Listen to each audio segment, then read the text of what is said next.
सभी का SR success towards channel में स्वागत है। हम पढ़ रहे हैं चैप्टर 7 पी ब्लॉक के तत्व। आज का हमारा टॉपिक है समूह 15 के तत्व नाइट्रोजन। तो आज के टॉपिक को समझने के लिए और इसे इजी बनाने के लिए आप मैं सीमा मैम के साथ वीडियो के अंत तक बने रहिए ताकि आज के टॉपिक को समझने में आसानी हो। तो चलिए आज की क्लास स्टार्ट करते हैं।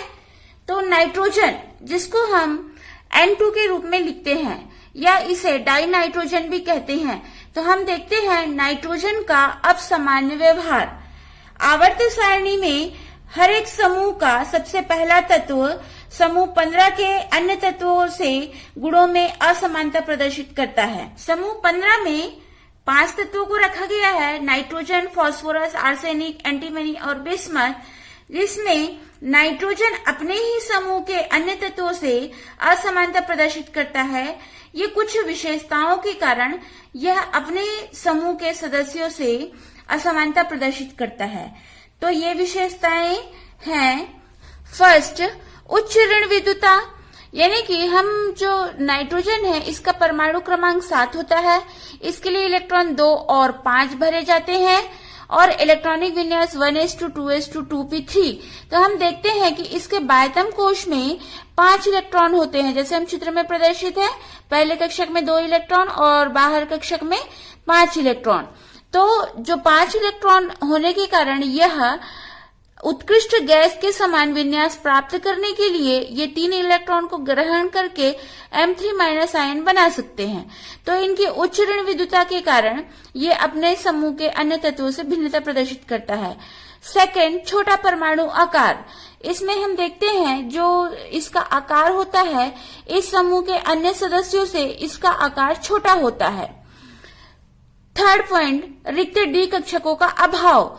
यहाँ पर हम देखते हैं जैसे इलेक्ट्रॉनिक विन्यास है नाइट्रोजन के लिए इलेक्ट्रॉनिक विन्यास 1s2 2s2 तो यहाँ पर डी कक्षकों का अभाव होता है, जिसकी वजह से ये केवल ट्राई हेलाइड ही बना पाते हैं, पेंटा हेलाइड नहीं बना पाते हैं।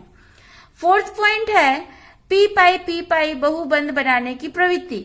चूंकि इसमें 2p के कक्षक भाग लेते हैं जिसमें 3 इलेक्ट्रॉन होते हैं और यहाँ पर जैसे संरचना प्रदर्शित है कि नाइट्रोजन के बाह्यतम कोश में 5 इलेक्ट्रॉन है और ये जो है ट्रिपल बॉन्ड बनाते हैं और इसमें 2p के कक्षक भाग लेने से यहाँ पर px, py और pz के कक्षक भाग लेते हैं, जिसमें px रेखीय अतिव्यापन करके सिग्मा बॉन्ड और py अतिव्यापन करके पाई बॉन्ड और pz पार्श्व अतिव्यापन करके पाई बॉन्ड बनाते हैं। तो यहाँ पर हम देख रहे हैं नाइट्रोजन 3 बॉन्ड बनाते हैं, जिसमें से एक बॉन्ड सिग्मा बॉन्ड होता है और 2 बॉन्ड पाई बॉन्ड होते हैं।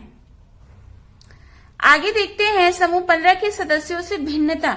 हम जानते हैं कि समूह 15 के तत्वों में नाइट्रोजन, फास्फोरस, आर्सेनिक, एंटीमनी और बिस्मथ ये 5 तत्व रखे गए हैं।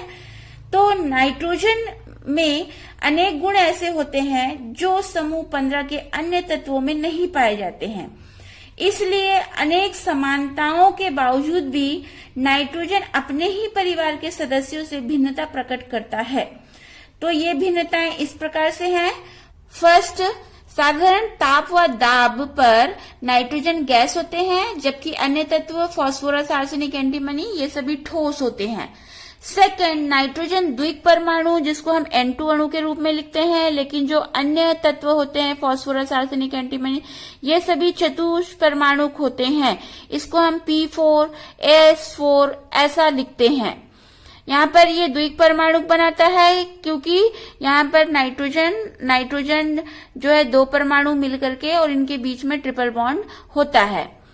थर्ड, नाइट्रोजन अन्य तत्वों की अपेक्षा अधिक ऑक्सीकरण अवस्था प्रदर्शित करता है।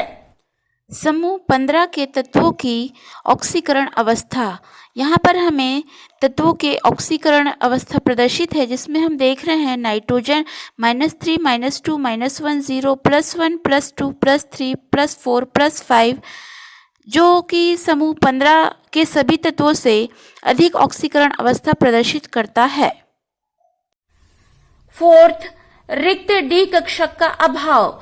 यहाँ पर हम जैसे नाइट्रोजन के इलेक्ट्रॉनिक विन्यास देखते हैं 1s2 2s2 2p3, तो यहाँ पर डी कक्षक का भाव होता है, जिसकी वजह से यह नाइट्रोजन पेंटाहेलाइड यानी कि NCl5 का निर्माण नहीं कर पाता है। फिफ्थ, नाइट्रोजन में श्रृंखलन की प्रवृत्ति अधिक होती है। हमने देखा है नाइट्रोजन के 2 परमाणुओं की श्रृंखला यानी नाइट्रोजन अणु के रूप में, जैसा यहाँ पर प्रदर्शित है, और ये हाइड्रोजन यानी कि H2NH2 के रूप में, और 3 परमाणुओं की श्रृंखला एजाइड आयन N3- बनाता है। 6, नाइट्रोजन के हैलाइड जिसमें NF3 अस्थायी होता है, NCl3 विस्फोटक होता है, और NBr3 और Ni3 ये दोनों ट्राई हैलाइड अज्ञात हैं। इसमें जो NF3 है ये तो बहुत अधिक स्थायी होता है, और जो NCl3 विस्फोटक होता है यह जल अपघटित होकर अमोनिया और हाइपोक्लोरस अम्ल देता है। इसमें जो इस समूह के यानी कि समूह 15 के अन्य तत्व के हैलाइड स्थायी होते हैं।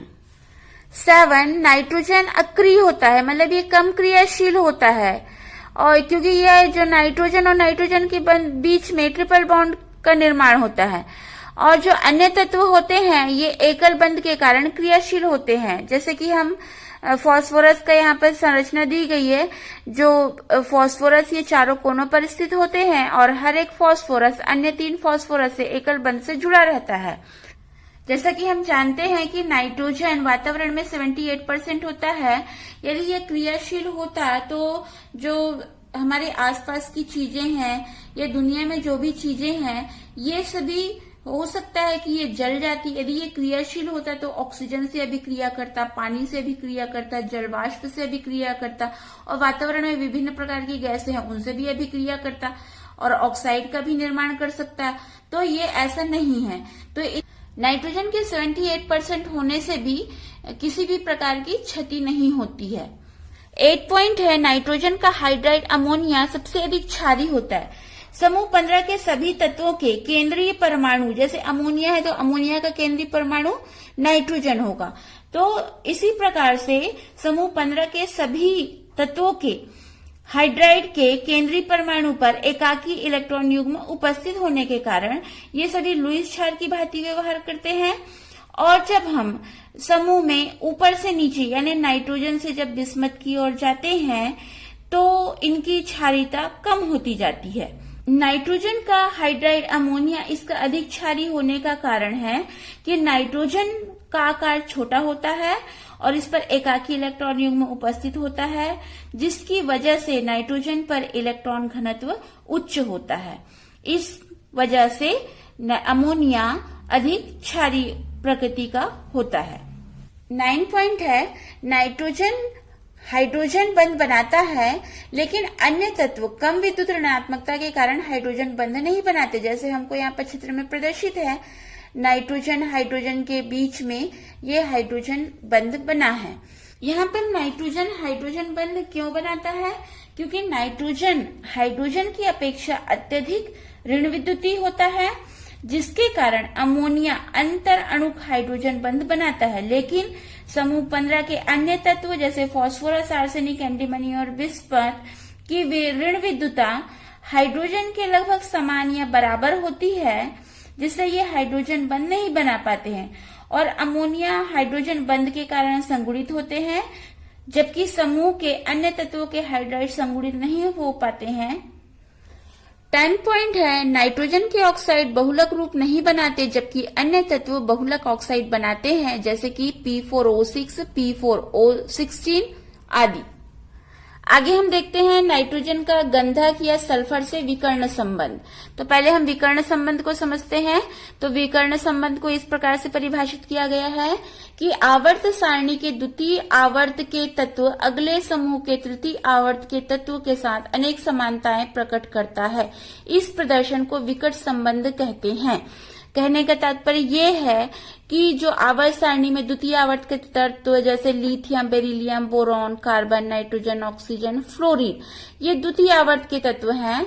और अगले समूह के तृतीय आवर्त, तो तृतीय आवर्त का तत्व है sodium, magnesium, aluminium, silicon, phosphorus, sulphur, chlorine.